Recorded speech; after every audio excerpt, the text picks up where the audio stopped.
Hello, আমি দিশা। আমার চ্যানেলে আপনাদের স্বাগত জানাই। তো আজকে সকাল সকাল দুজনেই রেডি হয়ে বেরিয়ে পড়েছি। কোথায় যাচ্ছি বলো তো? যাচ্ছি আজকে বড় মার কাছে পুজো দিতে।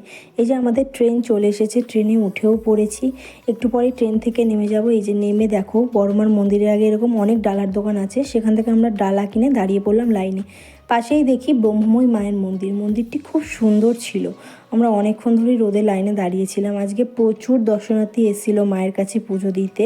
লাইনে দাঁড়িয়ে থাকতে থাকতে পাশে এইরকম একটি সুন্দর ফটো ফ্রেমের দোকান দেখতে পাই। খুব সুন্দর সুন্দর ফটো, আরও যাবতীয় অনেক জিনিসপত্র ছিল।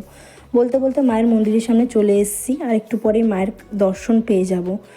এই যে এবার আস্তে আস্তে ঢুকে পড়বো মন্দিরের ভেতরে। মাকে দেখলেই না মনে একটা আলাদাই শান্তি নেমে আসে। এই জন্য তো বারবার ছুটে ছুটে যাই মায়ের কাছে।